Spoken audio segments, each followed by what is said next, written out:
And we are live from Satellite 5, back again after an amazing fight, number of fights, 11 amazing fights, weekend, right? 11 KOs. We're going to talk about all that. I'm here with Rob. Say hi to Rob, everybody. What's up, everybody? How's everyone doing? Good to see you, Brian. It's good to see you too, man. It's been like 2 weeks. I missed you. I know, I haven't been in the back. studio with you for like almost 3 weeks. I know. Where's the button-down shirt today? I don't know. It's cash day, casual. Casual day. So much to talk about today, Rob. As always, we're going to talk about the Triller card, and there's a lot of things a lot of people have said about Holyfield and everything else that has to go with that card. We're going to talk about, of course, the Bkfc 21 recap. Very excited for that. A lot of stuff we need to touch on. We're going to be speaking to Houston Alexander about that controversial finish. Also, we have Mike Richman coming on, who Mike Richman really put on a show and show what he's all about. I mean, we kind of knew, but now we definitely know at Bkfc 21. We're going to talk to him as well. And last night, AEW, All Elite Wrestling. We'll get into that too, professional wrestling. Bare Knuckle Fighting Championship being talked about. Paige Van Zandt on there with a Bare Knuckle Fighting Championship shirt. That was on TNT. Awesome. That was good to see. My phone blew up. All my wrestling friends, most of all, Lord Dive and Centaur, big wrestling fan. He hit me up about it. That's a lie. He doesn't like wrestling, not a wrestling guy. He did hit me up, though, because he's always on the case. He knows what's up. And also, we're going to talk about, how about Conor McGregor and Machine Gun Kelly at MTV Video Music Awards? We'll talk about that. There's so much to get into today. I think the first thing we start off with, other than the pleasantries we've explained to each other and to the audience out there, thank you for being here. I'm sure Big Ben's already here. Hi, Big Ben.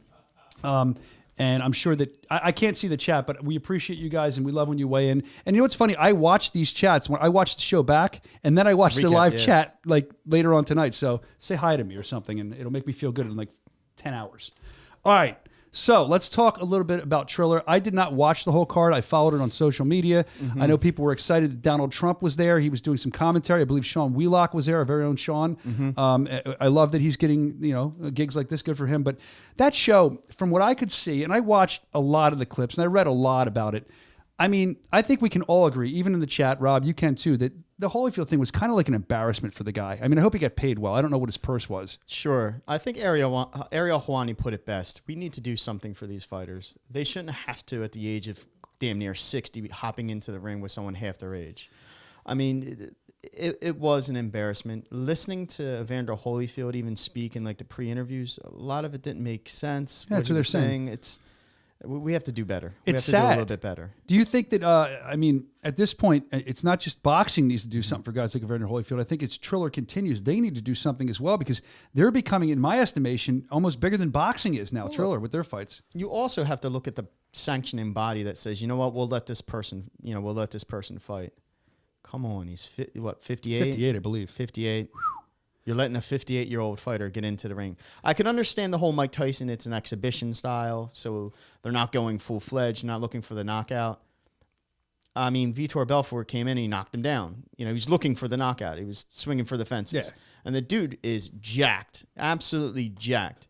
So, yeah. It was uncomfortable. It was uncomfortable. And then you had Silva, right, versus Tito, which, excuse me, Tiger-like burp right away. Wow. Got him. Going into that, I had thought to myself, this was a horrible fight for Tito to take unless he needed the money because he was never really a striker. He's smaller than I've seen him. He didn't look like he was in the shape to compete. So I knew almost going in with Tito, all the respect in the world to Tito, but it wasn't a good fight for him to take. No, it wasn't even a good fight in general. No. Anderson Silva is he's been an amazing striker his entire career.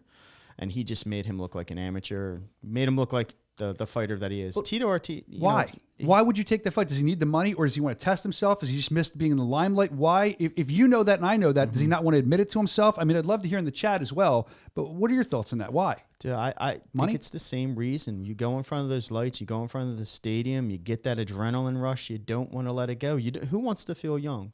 Who wants to say, I'm too old to do this? Yeah, you want to feel young. Yeah, you want to get that feeling of being back into the ring. What's the last thing to go, though? Like as you get older in your athleticism, is the toughness the last thing to go? Is obviously mobility is going to go as you get older. Your heart. I think the last is your heart to go. And that's the hard part because they have this heart of a fighter, of a warrior, and they want to get back in there, but their brain and their heart aren't matching up. And you respect the heart because like, these guys still want to fight. But you don't want them to get hurt. At the end of the day, you don't want anyone to really seriously get hurt in there. You know what's weird for me when I watch and look at this kind of stuff, and we're about the same age, and I would imagine a lot of people watching are close in age, that we're slowly, as we get older, seeing our heroes and people we looked up to, and these icons get older, and you don't realize they're getting older until you see the Holyfield thing like that. This guy was on video games growing up. He was a bad dude, and now you look at him, he's still a bad dude, but he's getting older. It happens with actors.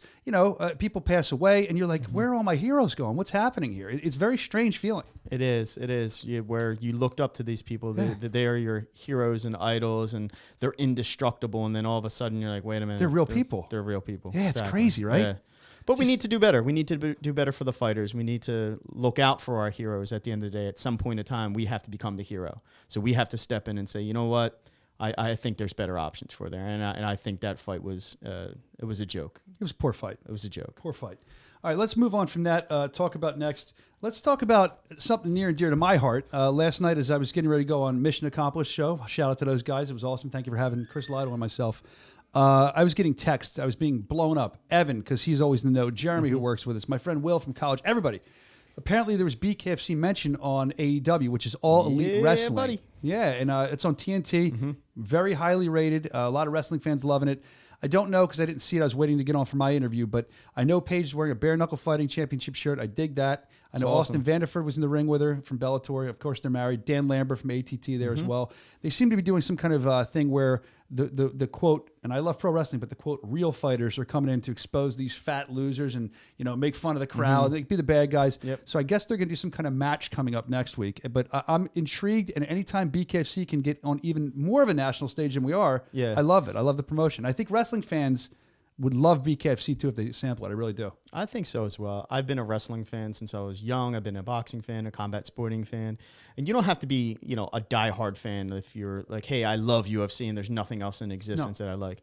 I like it all, man. I think it's all exciting. And if it brings more eyes, more notoriety to wrestling, to bare knuckle fighting championship, everybody wins. It's a win-win. And Tony Khan, who owns AEW, and his father owns the Jacksonville Jaguars, I believe it is. Okay. He was actually at our show in Florida with a lot Really? of the AEW crew. Yeah, sampling.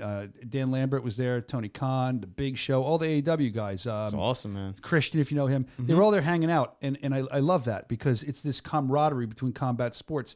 Now, the thing is, the ratings are so good on that. It can, like you said, everybody wins. It can only help everybody.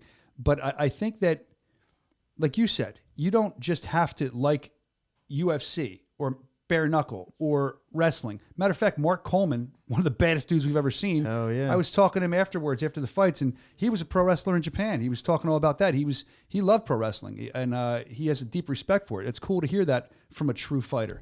And, we'll see what happens. But I know in the past, Ken Shamrock's broken into wrestling. Dan Severn's broken into wrestling. We've seen it, so I'm curious to what we're going to see again. It was really cool, though, to see that on national TV last night. Yeah, really cool, man. More clout for BKFC, baby.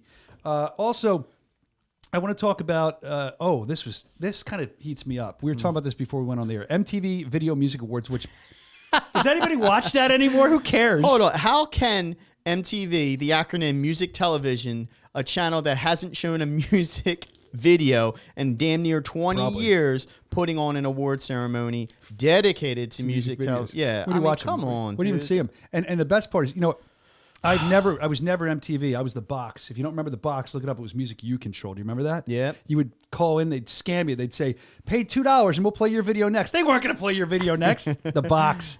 But MTV, yeah. I used to watch that when I was younger. It was always chaos, crazy stuff happening. It's that kind of sanitized now. But at MTV Video Music Awards, when Conor McGregor's there. Sounds like it's more chaos. Yes, with Machine Gun Kelly, who's a rapper, if you don't know.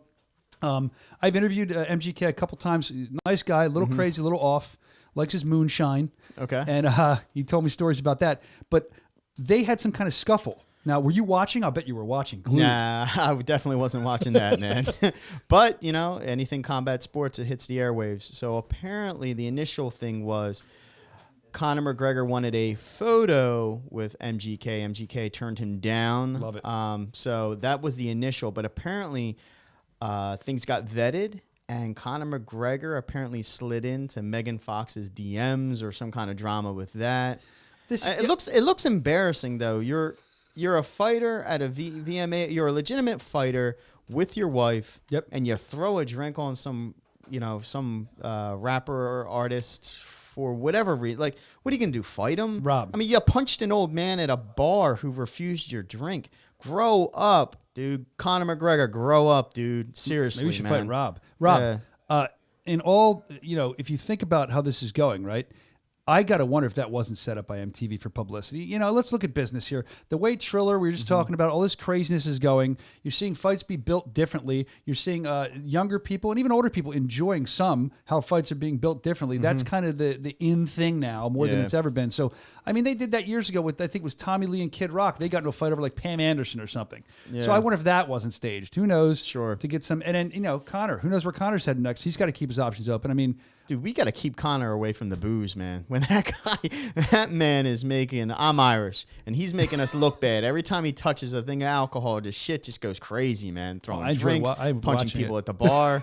I'll watch it. Yeah, someone actually posted, they're like, Conor McGregor is a real fighter, anytime, anywhere, at a bar, at a loading dock, at MTV. He'll go. He'll fight you anywhere. Throwing Anytime, stuff, anywhere. We'll see what happens with that. Yeah. So if you're a Machine Gun Kelly fan, I'd love to know in the comments section. He's got a following, man. He sure does, man.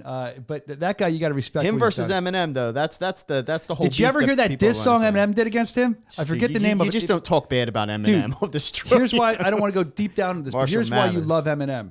Because he's got so much money now, but he's from the old school, so he'll say anything he wants and he can't be canceled. I think the song was about trying to cancel him and they couldn't. It's a really good diss song. Look it up after the show. Don't do it during the show because you're watching this. And give us a thumbs up too. Come on.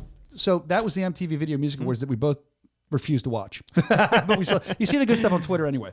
And we'll get into the BKFC recap in a little while. But I know that I believe we have Houston Alexander coming up in a couple minutes. We're going to talk to him about that chaotic finish at the last show. I mean, I was there live. I know you were watching. I was watching live, man. When I watched live in the arena, I was directly across from it like this, an eye shot, and my reaction was legitimately this. He knocked him down, and I thought, oh, what a knockdown. And I knew the guy was out. But then when he followed up with that punch, and it was like that, it was so quick. I was like, oh, I was almost a little angry about it. Yeah. But then I'm thinking MMA, maybe it's muscle memory kind of thing. But still, it's not MMA, it's BKFC. And I mean, he wailed that guy when he was down. The ground and pound. When I saw that, I was like, wow. Wes Combs got smashed. DQ. And Is it a DQ, though? When they announced that Houston Alexander was the winner, I was like, you've got to be kidding me. Did he get the hometown boy treatment? How is that even a thing, man? Hometown boy treatment? All right, so the hometown boy treatment, do you think that's true or not? People were saying that. Now, listen, before we get Houston on the phone, we have a clip of this. I believe the Lord Evan Zentar caught this. This is the best angle I've seen. And you, if you haven't seen it yet, you can kind of judge for yourself. Let us know in the comment section what you think should have happened. We're going to show it right now, this clip from Lord Evan Zentar. It's brutal. Okay. It's all right.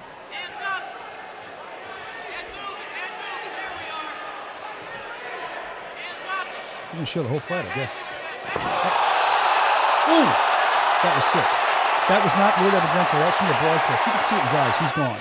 And I could see, as I was talking to the Lord about this too. Here. Boom, that's the Evan Zentar. Is that the Evan Zentar? No. Yeah, this is the, no. This is it. This is the Evan Zentar. Watch this. Down. So he's knocked out there. Clearly. It's over, right? Clearly. He didn't try to break his fall. And then, boom! That's the moment where he won the fight and lost the fight in a split second in my mind. I agree. And I'm going to talk to him about that because when I watched the replay and I looked at Houston Alexander's, his demeanor, he looked concerned for Wes Combs, which he legitimately was concerned. He looked very upset, like he was about to break down, like he knew he messed up, that the fight that, he wasn't going to get the, the W. And to my surprise, he got the W. And I want to ask Houston Alexander, are you surprised you actually had your hand? Does he deserve the W? Yeah, that's what you want to ask him. I mean, look, there's different ways of looking at this. I've heard so many different people talking about it. And one of the ways that I think Lyda was saying this, that clearly from that clip, he was knocked out before he hit the ground. You cannot blame the ref. You can't blame the ref at all for not stepping in because that happened so quickly. That ref couldn't have gotten in there. But I guess in MMA, you're taught to keep striking until the ref gets in there. But again, it's not MMA. Even if you're built that way, it's BKFC. You got to respect our rule set. And I mean, that could have been serious injury. Thank God Wes got up. Everything's okay. How about if that was a serious injury? He would have felt horrible. And it's just not something that needed to happen. But again, I'm going to blame it on muscle memory. But yeah. And I'm not even going to argue the fact that I'm not arguing that he struck him when he was down and that's not the appropriate thing. Again, from his reaction, and I'll let Houston Alexander kind of air this out. Was it done deliberately? I don't think so. I think it's an animal in his malice cage. to it. Yeah. I think he was just, as you said, In the muscle moment. memory. My beef is that he got the win.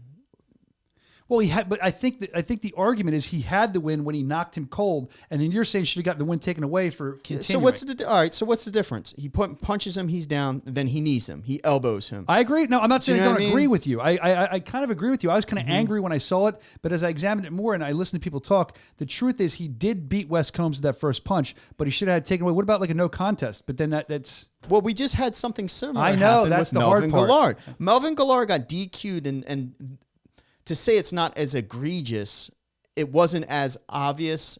But again, He brushed both him, kinda. both of them, I don't think done so in a malicious. Never. Melvin said he didn't, and No. again, Houston will kind of speak to that. I'm sure that Houston will speak to that. I know we haven't come on in a second. See, the thing is with Houston, he's a professional fighter. The guy's been. He's a professional. He's not going out there trying to hurt somebody for fun. It's a professional fight, so I don't agree. I don't think that he had any malice behind it. I don't agree with anyone that says that, but I do.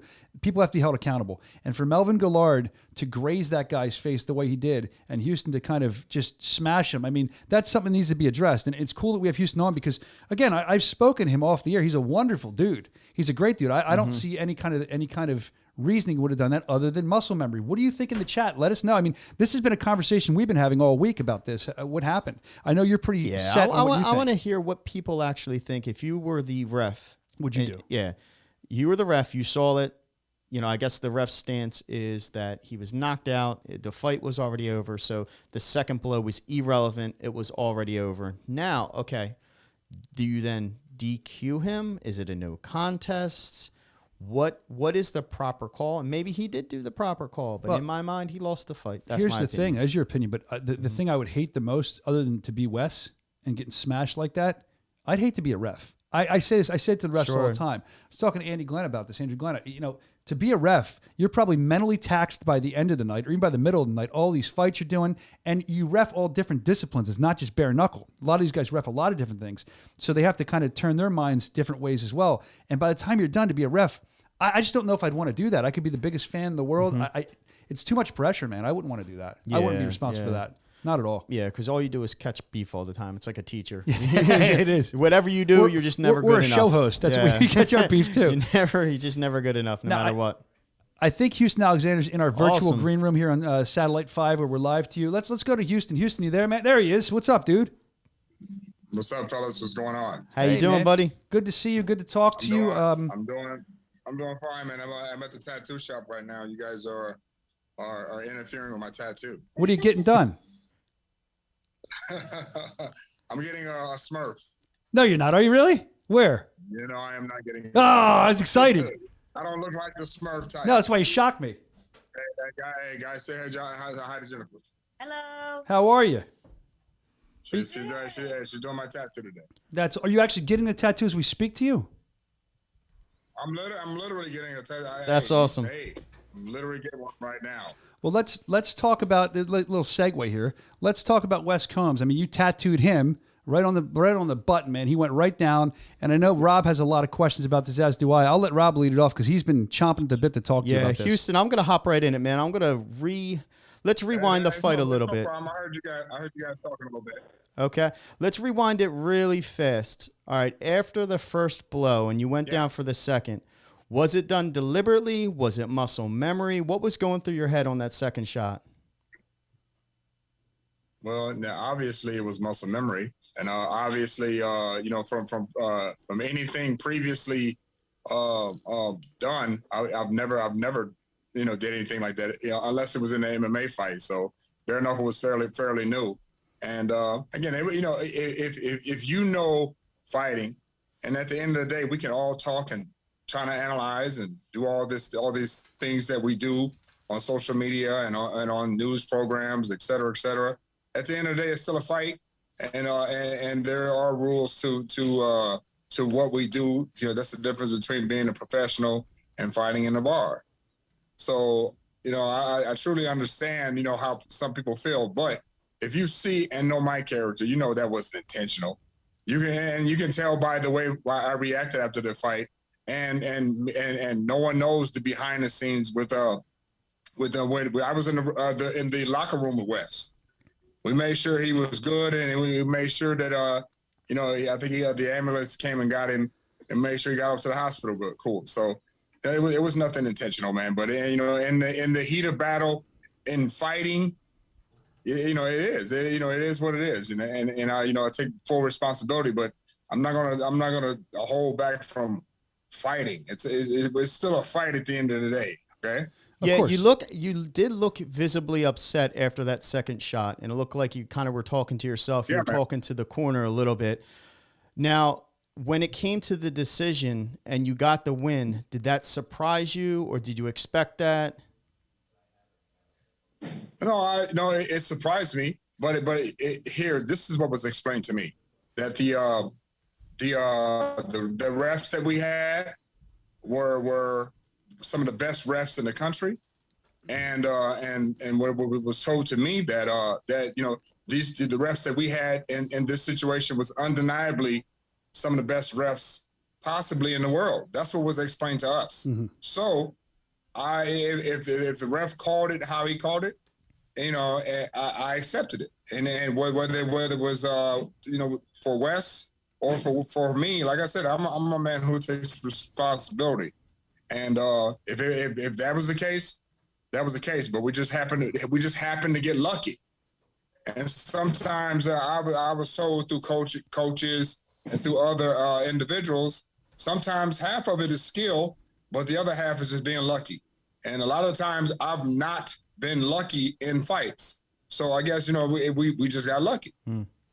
So my question is, you just said to us, people didn't see what happened in the locker room. You made sure he's okay. And again, from the little bit I've dealt with you, I can tell you're a man of character. Yeah. You're a professional. So it's great that you did that. But I'm wondering the conversation you had with Wes, either in the locker room, in the ring. I know he probably was a little knocked silly, but what were you guys talking about? What was he saying to you? Was he upset by it? No, Wes was actually cool. He said, it happens. It happens. And he was cool. His own coach out of his own mouth said that it happens, and it didn't look malicious. So that's why I released the statement saying that what I said, what I did, and I accepted whatever the ruling was in the ring, and it just happened. It was just something that just happened. And it was nothing malicious. Of course. And, let's shift off this for a minute. Let's talk about, this was your debut in Bkfc in Omaha. And by the way, Omaha crowd was awesome. Electric. They were amazing. And a guy like you, I mean, people know you well everywhere, but in Omaha, they were coming unglued for you. It was probably a cool feeling. Your first time in a Bkfc squared circle, your debut, not much time in there, but take me through it. I mean, how did you feel walking down? Was it just another fight? Were you excited? No, I know. I was actually behind the scenes, and can you guys see me, or are you guys seeing the top part of my mouth? I can see you.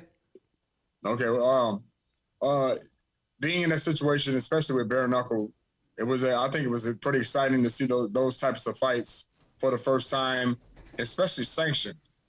And I think it brought a little bit more excitement to the city and to the fight fans, because now there's and the way you toed the line.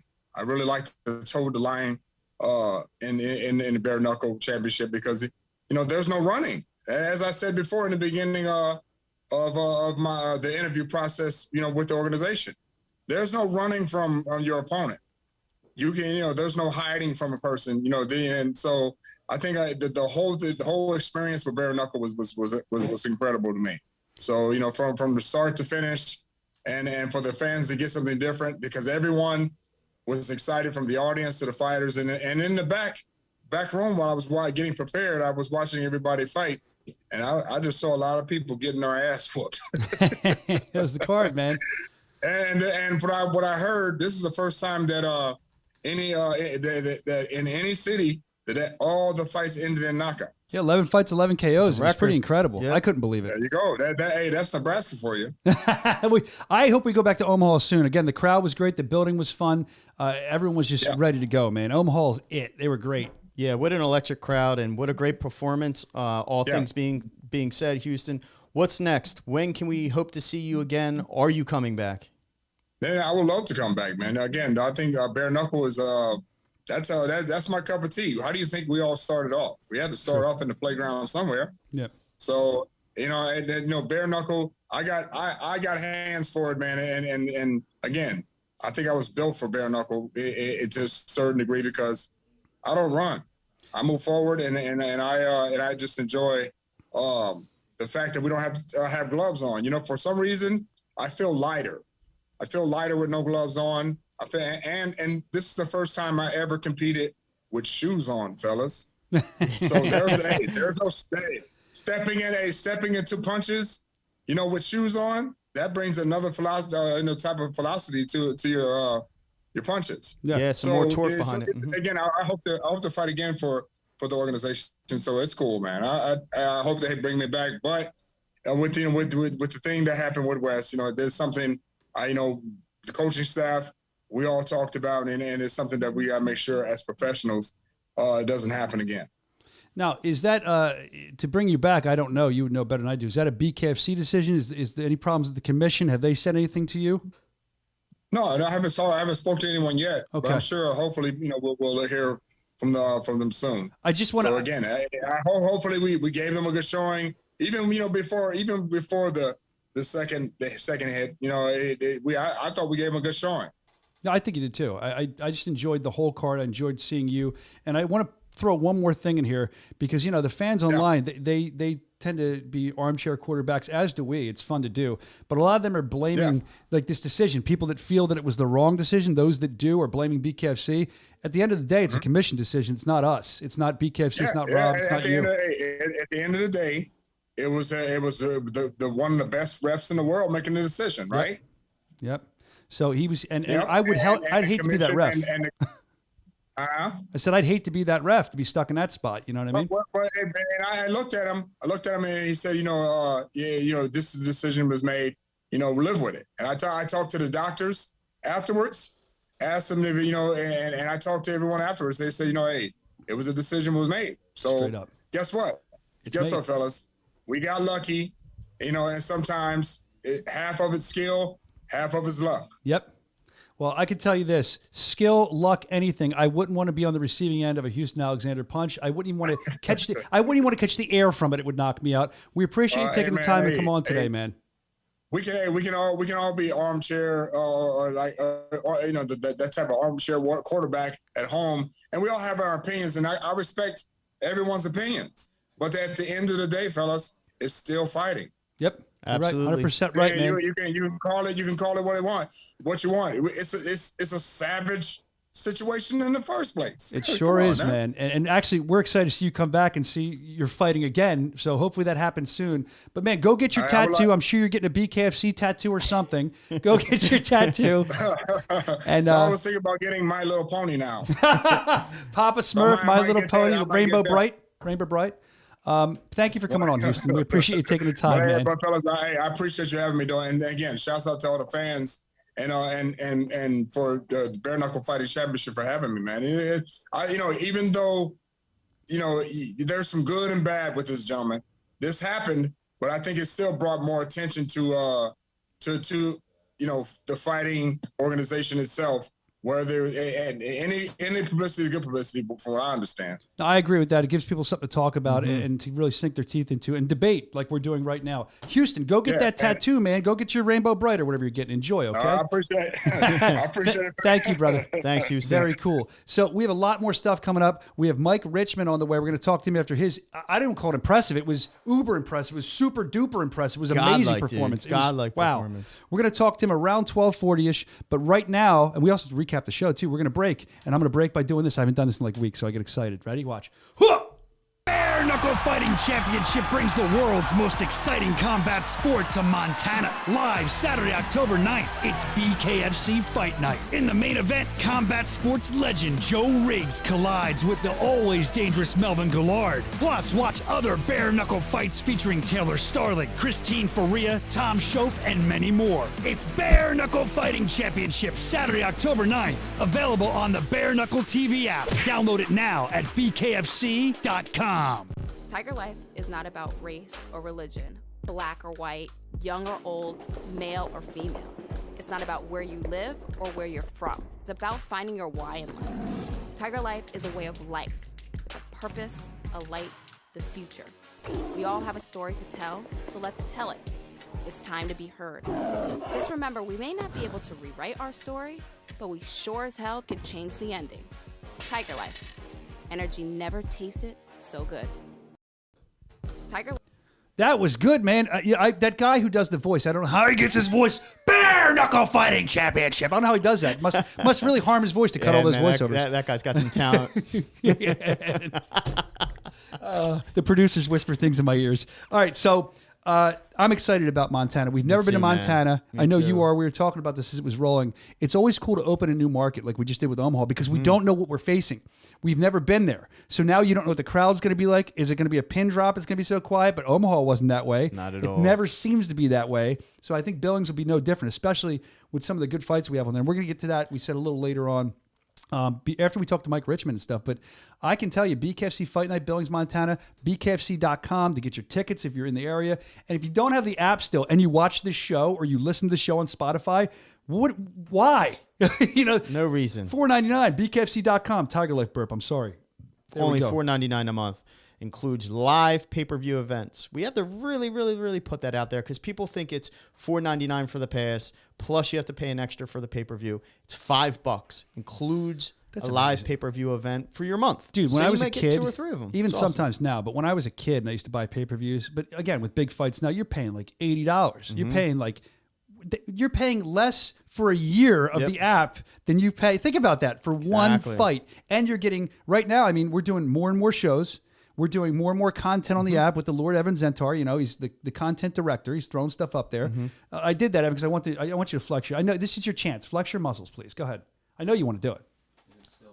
That's my man. It doesn't even look that good. It look better than mine, bro. I haven't eaten yet today. I didn't fill out. All right, now it's getting creepy. Moving on. It is kind of creepy.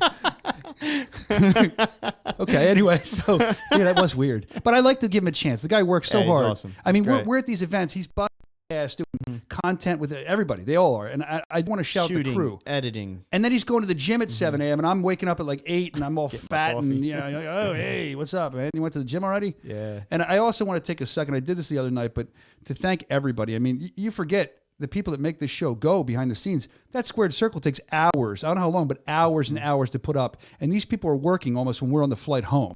So thank you to them. Thank you to the merchandise. Everybody who helps out. We really appreciate it. It takes a lot to go. And even some of the fans. The fans. They come in. We got to thank you as well. It's like, I feel like I say it every week, but I've never felt something like this in sports where I truly feel like this organization with the fans, the people behind the scenes is one big family. The fighters, and some of them don't get along, like Josh Burns and Sam Shoemaker. We'll talk about that a little later, too. Man, there is no love lost between them. Yeah. I thought Josh Burns...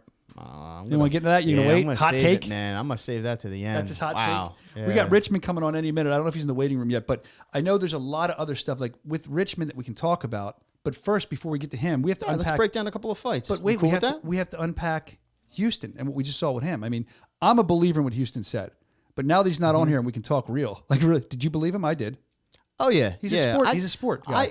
I don't want to speak for the fighters. I don't want to say things that are not how they really feel. So, flat out, did you do it on purpose? I don't think he did. It didn't look like he did. You'd have to be a real dick to do that on purpose. You got to be a scumbag. Yeah, man. real scumbag. Real scumbag. Like, I can't imagine that. That aside, from the second blow aside, he looked great. He looked amazing, and I can't wait to see him back. He said he wants to come back. So, Nate Shook, whoever you are out there, book it. Get him a fight. Let's get this guy on a card. Who would you put him against next? Do you, anyone in your mind? Dude, I don't know. I mean, weight class-wise, I think he came in lighter than he was supposed to for this fight. And this was a heavyweight fight. No, I don't think it was a heaveweight, was it? It's supposed to be. Was it really? I think Wes Combs came in at 220. He came in at 200. Or I think it was a cruiserweight. Probably because he came in at a lighter weight. So he's going to be in that area. So there's a lot of options. Yeah. A lot of competitors, man. A lot of competitors. And we're signing more and more by the day. We're finding more and more at those tryouts that are so important that we always tell you to get to.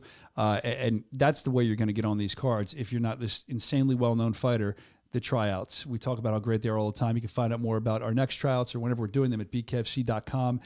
As we get ready to go to the Marine, Mike Richman, who I said after the final talked about this, he should always be the Marine, but he could be the machine the way that guy performed. He was amazing. Let's welcome Mike in. Mike Richman, welcome to the show, man. Hey, how you guys doing? What? What happened to you? Where's the mustache? Oh, man. What's up, Mike? No.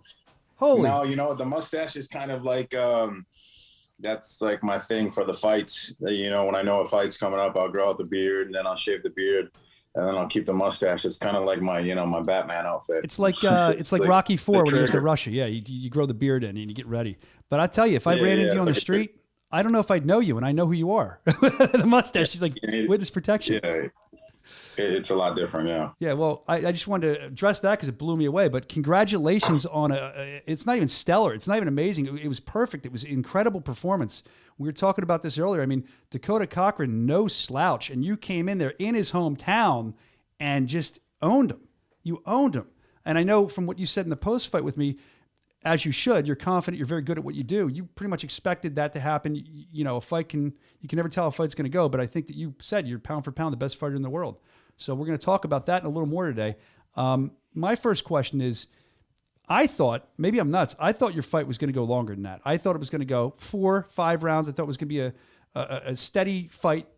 Neither one of you guys was going to back up, but you really threw me for a loop. I mean, your thoughts on that? I know it's a fight, can go any way, but what would have been like the thing you would have thought if you had to pick how long it was going to go? You know what? My mindset was within the first 3 rounds. I think it was going to take some time for me to adjust my timing and my distance. Whether if I could get him to fight at my rhythm was very important. If I could dictate the pace, the rhythm, and the space, that was going to really dictate how quickly I could really establish my speed and power. Because I know, watching his fights in the past, it's, you know, when someone really throws a lot of big, heavy shots, clinches a lot, makes it dirty, it's hard to really get in a good rhythm and a pace. But once I was really kind of able to establish my punching power, when I knocked him down with that first shot, that's when I knew I could get into right where I wanted to be and start setting things up. I try to do that. I try to do that early. Is, you know, when you can establish your power, when you can establish that speed, all of a sudden you just put the momentum, you put the rhythm, you dictate the pace at that point, because now they know, now they're going to respect every movement, every movement around the ring that you make, outside angles, everything. They're going to be so aware of it. And now I have the rhythm set. Yeah, I mean, that had to be a confidence booster. I mean, your confidence is already high, but when you knocked him down, and probably it made him kind of, I don't want to say break right away, but that could have been leading to breaking him. When did you think, as a fighter, you're looking at him across the squared circle, you can kind of tell, was it the first knockdown? Did it take a couple? When did you think, okay, he knows what's coming now, this is going to be a short night for him? Did he figure that out, do you believe, or are you just fighting back? I think he figured that out really quick with the first knockdown. I think just like with Stamps, after that first knockdown, I think it's kind of one of those things where, like, oh, dude, this dude can hit really hard for this weight class. It's kind of one of those reality checks. They're like, all right, you're in the fight. And I think he's in a real fight, I should say. And then I think when I put him down with the body shot, then he was like, oh, this guy can hit hard in every spot. And I think, but what a warrior he was. I mean, What an absolute warrior he was to get up and to get up and to get up. And it actually caused me a little frustration. I'm not going to lie, because I'm like, this guy keeps getting up. Now I'm like, then I started reaching at the end of the first round with the frustration. I started reaching and was looking for, heavy shots to the head. And then I had to take a moment to stop myself and be like, come on, Mike, like, calm down, be patient. You know what you're doing. Act like you've been here before, you know, because I was getting a little frustrated at the end of the first, where I started like head hunting instead of setting out my shots. Yeah, I mean, I had noticed that a little bit too. I don't know if I noticed frustration, but I was thinking in my mind, I'm like, he keeps putting this guy where he wants him, and the guy keeps getting back up. So is that going to play mind games with you? And it sounds like it did for a minute, and sometimes people rely on their corner, but it sounds like you're pretty good at relying on yourself to kind of pull yourself back in. Have you had that happen in other fights before, where you start becoming a little too overzealous? Does that happen often to you, or are you pretty composed? You seem like you're pretty composed. No, I'm always really pretty composed. It's one of those things where obviously there's no 3 knockdown rule in effect.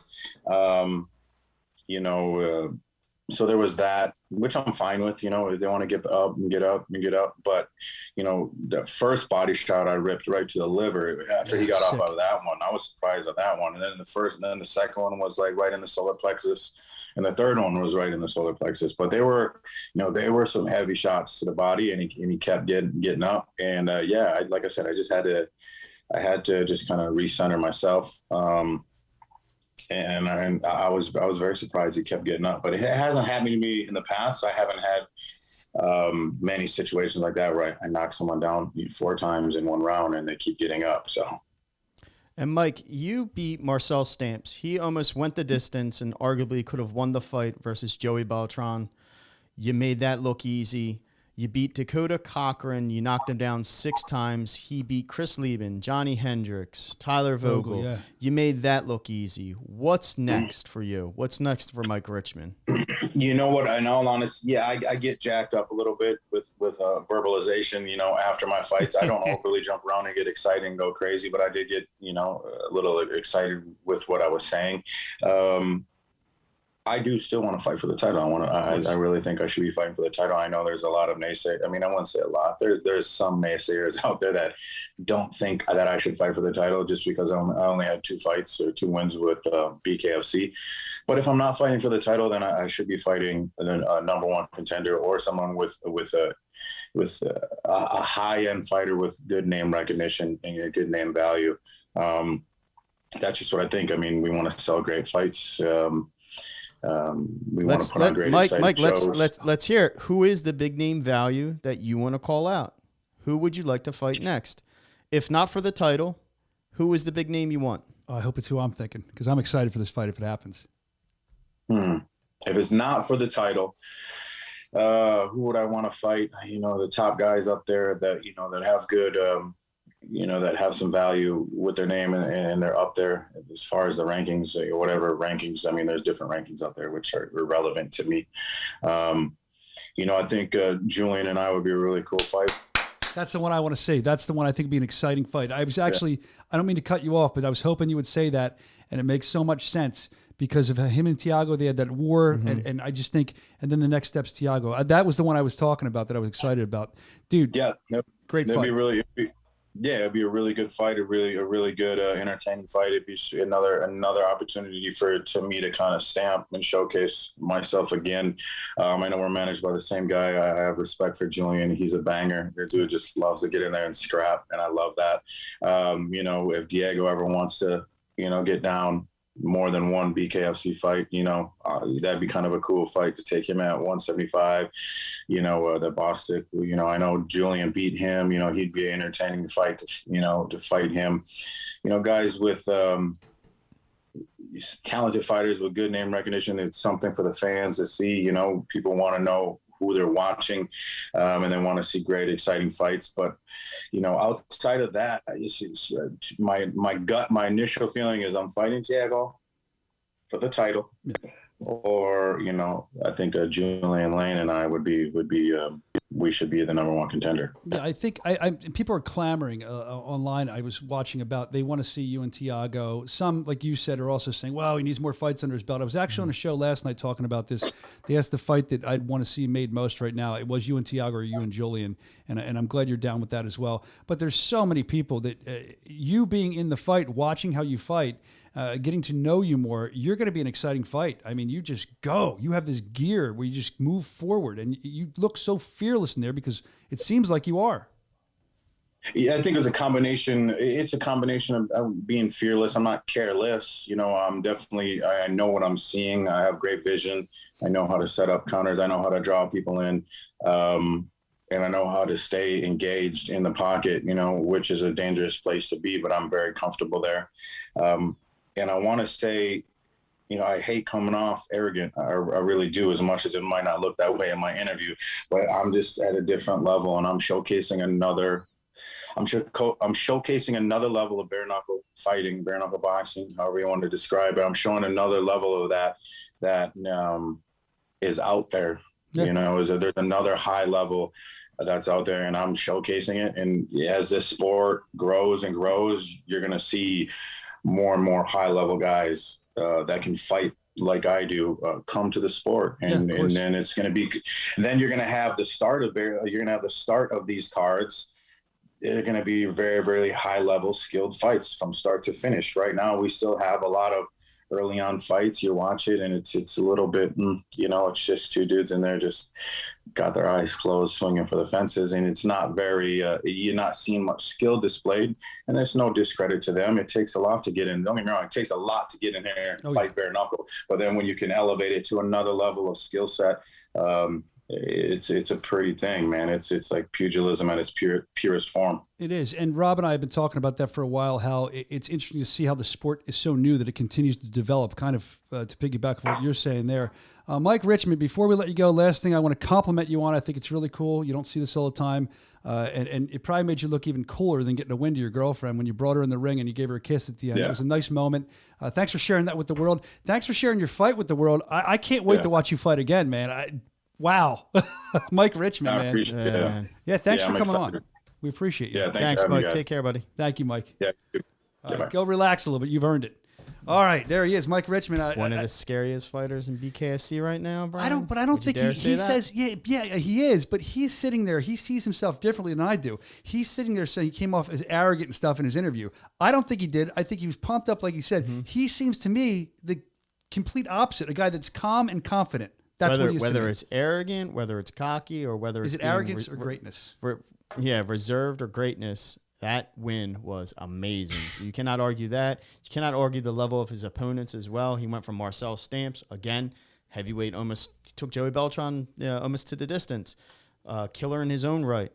Dakota Cochran, undefeated, smoked him. Yeah. He smoked him. Well, it was flawless victory. But again, kudos to Dakota, like he said, for kept Yeah. I mean, he's in front of his hometown. Can't take anything away from Dakota Cochran. And Dakota was in the at best all. shape I've seen him too.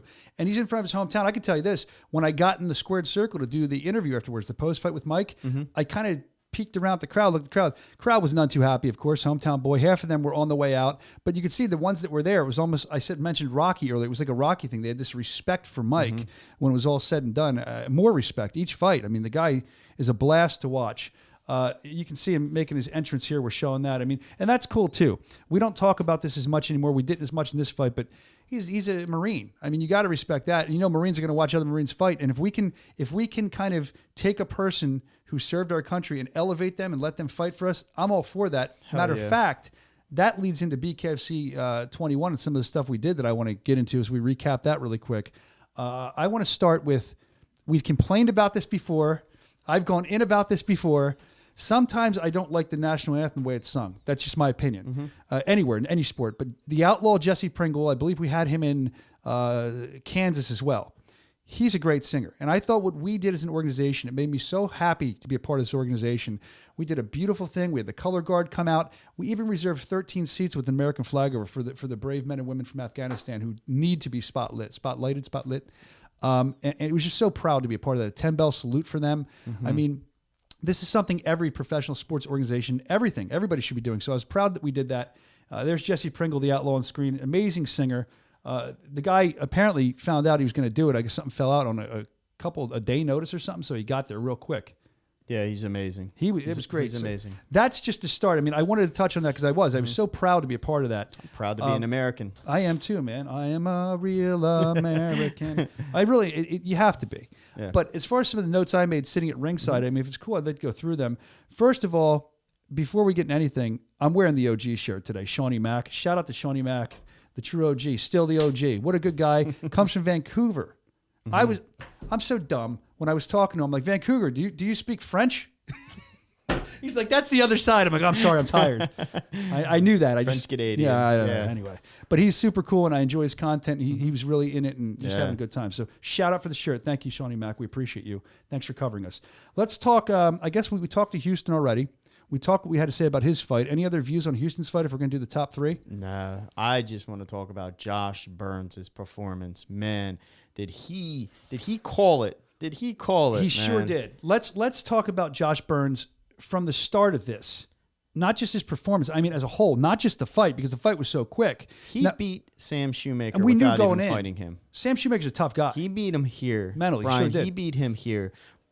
Sam Shoemaker looked like a scared fighter getting into that ring, and I have nothing but the utmost respect for Sam Shoemaker and what he's done and what he does do and his performances. He's an amazing fighter, but it really looked like Josh Burns got in here before he even stepped inside. Well, let's that talk squared about circle. that. Let's talk about what led up to that. So it's interesting you say that because in my estimation, I think if you saw, let's start with Josh's entrance. Josh's entrance was probably one of my favorite ones I've seen in BKFC since we started. He came out, and at the time I'm watching, I've never seen Pirates of the Caribbean. Apparently that song's from Pirates of the Caribbean. And I didn't even know. And it was still a great. Yeah, this is gonna get flagged. Yeah, we should drop that music down. Yeah, so YouTube hates I anything. thought it man. might. I just I the snuck point, it in there for a well, second. for a second, it's cool. The point of this is, I thought it was so cool. He's got Frank Tate, who he fought and lost to. He's got Chris Sorrow, who's doing his camp with Mel, who they used to hate each other, and that's going to be interesting. We'll talk about that in a moment. He's got the American flags, and he's coming out with the Grim Reaper. I didn't even know where the theme song was from, and I thought it was a cool entrance. That's why it works so well. And you could see this is how Josh, I believe, really felt. He was going to war, and he didn't like Sam. Still, I don't know if he does or doesn't now, but they had a little bet too. They came up with a little bet. Whoever loses the hammer gimmick, loses the hammer name. Well, even more than that, Brian, I'm not sure if you heard this or not, and I don't like putting out false information or false rumors, but apparently Sam said that he is done. I didn't he know that. retires. I hope that he's not. done, fighting. I don't know if that was an emotional take. You know how, when emotions are running very high post-fight, win, lose, or draw. But, that's the word on the street right now. And I'd love to get Sam and his take on it and see if that's true. Or, I mean, I hope it's not true, but I can tell you this. The way Josh was speaking in the post-fight, if Sam is retired, Josh is going to take credit for that too. And that's going to be a feather in Josh's cap. Again, they didn't seem to like each other. And the reason this is the first time, sorry to cut you off. This is the first time that I've actually seen Sam Shoemaker engage in a verbal altercation of all his BKFC. It's been very polite. It's very, very gentleman going into every fight. This was totally different. And I think that got into his head. I think it played a part. You could see it. I believe, I don't know if Josh said to me or not. I know maybe I observed it, but it looked like in the beginning of the fight, right before it started, I was watching. Josh did not take his eyes off Sam, and he was like hawking him. And Sam, you can usually tell if somebody takes their eyes off, they're a little uncomfortable. I noticed that. But what I really noticed is the fact that for Josh Burns, and I just said this, and I think we said this a couple weeks ago, I hate to say it, but I feel like Josh Burns is so much more effective when he legitimately is angry and doesn't like somebody. Because look at it. Chris Sorrow hated him. They're buddies now, but that was quick. Then I was backstage doing interviews during the Tate fight, right? And he's back there in a good mood. He's coming out, I believe, to happy because I'm happy. So he was just going like a sportsman, which is cool. But then he lost. I couldn't believe I could believe it, but not the way it happened. Do you think he had to get angry? Yes.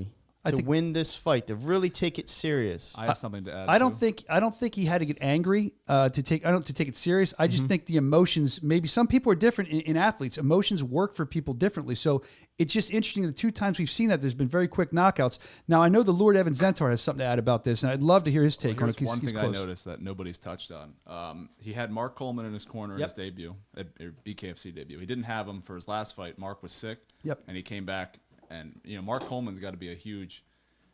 Having that in your corner, you can hear him the whole fight. He's screaming. He's like, come on. I think he gets Josh fired up, too. And Sure. I wonder if that played into... if that affected him at all at the fight with Tate. That's a great observation. I didn't even think of that. You're 100% right. If you don't have your coach, if you don't have your corner, you don't have that voice that kind of centers you and gets you in line. And they have a deep relationship. It's not like just coaches and stuff do, but he gave him the Hammer nickname, the Hammer House, and Mark Coleman's not just throwing that name around for anyone. It's a legend, man. To have a legend in your corner. It's funny though that Evan was saying that he could hear Mark Coleman yelling after the decision. Mark Coleman came unglued more than the crowd. Yeah. And I remember Josh saying when that happened with Sorrow, he said, calm down. You're going to give me another heart attack. And I'm watching Coleman. I'm like, all right, calm down. But Coleman was pumped. And that's an amazing observation. Thank you for that, Evan. Great performance.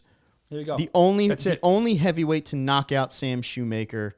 What's next? What's next for Josh Burns? Who do you want? Is he fighting for a title? Does he get Frank Tate rematch? What's next for Josh Burns? You could do a Tate rematch. You could do the Kleckler match that never happened. You could do, somebody mentioned maybe, I saw this online. I'm not knowing if I agree. It'd be a fun fight to watch, but a Bobo O'Bannon. I don't know I don't agree with that, but it'd be fun. Well, Bobo Bannon, he lost to Shoemaker, Yep. but then he had a pretty decisive win. So I mean, he's climbing up again. So he could be in that conversation. But you could do the rematch. You could do the Klecker match. It was never supposed to happen. You could see. I mean, is he in line for a title shot after this decisive win? Does he need one more? He's definitely in the back of the hunt, big time. All right, so wow, and you got Arnold Adams, man. What I mean, dude, the division is. Well, it's Adams. deep, man. Adams has Adams and Joey, right? We got Beltran, we got Adams, we got Kleckler. Does we Josh got get the Burns, winner of that? And we got Frank Tate. All of those guys, anyone fighting for the title, anyone fighting each other within that group. I mean, that's main event caliber right there. We have a good heavyweight. We have a lot of good divisions. Our heavyweight division, people always argue. We've said it before. Boxing heavyweights aren't strong like they used to be. They're not as good. This is what people say, and I can kind of agree with that statement. But I think in BKFC we have no shortage of heavyweights. No problem. It's very exciting. Yep, I So agree. It's exciting to see what they're going to book next because we don't even know this stuff. We get. I'll get a text from Rob. Can you believe this match is happening? And we get excited like schoolgirls. Speak of matches of what's happening. Can we talk about the next? Montana, Can we talk baby. about Montana, please? Of who's on that card? Billings, Montana. Let's throw the whole upcoming schedule up first so you can see where we're going to be. Of course, Billings is next, and then you can read it all. Unless you're watching on the podcast, then you should be you're listening on the podcast. Come watch it on YouTube. We're going to be in Wichita. We're going to be in New York coming up, Miami. We have a full rest of the year here. Albuquerque. There's some great fights. Almost from made. coast to coast, brother. Almost coast to coast. That's awesome. Coast to coast, brother, with the host. All right. October 9th.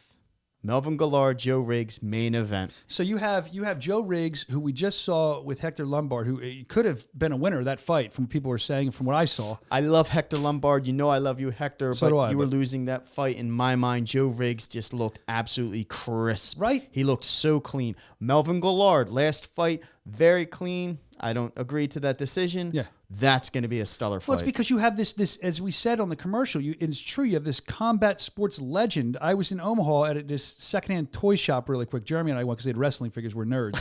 And he's getting some for his kid. I was there to look at the wrestling stuff. That's cool. But they had an old UFC game with Joe Riggs on there. Really? And I'm like, this guy, it just Wow. it reinforces what a force he was in the UFC, how legend. popular he was. So we got combat sports legend, MMA legend, and then you have Gallard's a dangerous dude. He I mean, is. that's going to be a fun fight to watch. I'm That looking is. forward to that. Also on that show, we have the return of the mustache man, Tom Schoaf. I love that. I'm excited for that. I love watching it. It's no secret. I've said it. Tom Schoaf has this beautiful art about the way he fights.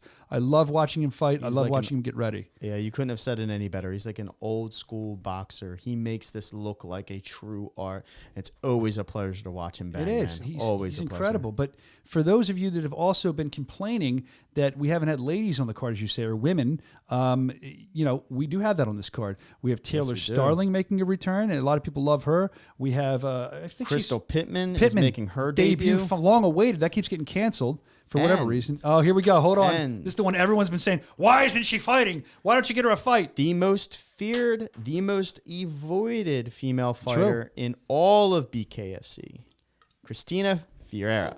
Christine, is Christine. with E. You screw No me up A. when you say that because you have a friend that has a similar name. You've told me that, but it's Christine Faria. Faria. Yes, that sounds just is like a the friend from high most school. feared fighter in all of BKFC. It is so difficult to get anyone to agree to fight her. Rightfully so.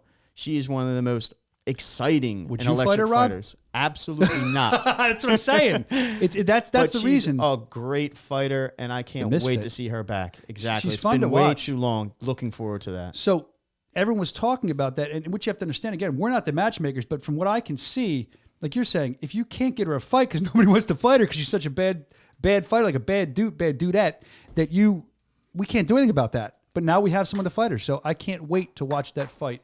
It's going to be a great show. Again, $4.99, bkfc.com. That's not just for that show. That's for the whole month. Love it. Look how I did that. That's great, man. Who else do we have on that card? Do we know any other names? I mean, if that's not enough for $4.99, I'm just being greedy. I exactly. want to see who else is going to be I on think there. there's like something like 13 fights. I think tickets go on sale. Tickets should be going on sale today. So if you're in Montana and you're listening to us, or you're close to the area, or if you're even flying out, grab those tickets. BKFC.com. Grab it online. That's right. Exactly. And the thing is, too, you look at this last fight that we had, and we're saying how great it was, 11 fights, 11 KOs, and it was a different kind of card where there wasn't as much blood this time, but there was a lot of decisive finishes. So either way, it's always fun to watch. But now, what's going to happen on the next card with all these good fights? What are we going to see? And the cool thing is we're such a new company that history can be made like every single show. Something cool can happen. Yeah. I'm pumped, man. I wish we could fast forward to it. I know. This is exciting. It's good times. Now, I don't know because I haven't finished my Tiger Life yet, and I have brain fog. Do we have anything else to discuss today on the agenda? I think that's Are we it, done? man. I think we're pretty good. I think we wrapped up. We're adjourning here. All the trending news in combat sports. I mean, we have a ton of information for next week. We're gonna save that though. We can't let all the secrets out of the bag. No, you didn't even let me know. You guys never let me know the secrets because I blast them out to people. Anyway, I guess that does it. You don't have a Tiger Life, but I do. I'm gonna hold it up. I'm going to say thank you for joining us. Thank you for your support. We love hanging out with you. We will see you next time live from Satellite 5. Until then, bkfc.com. Hit the socials. And remember, cheers. Knuckle up! Like, comment, subscribe.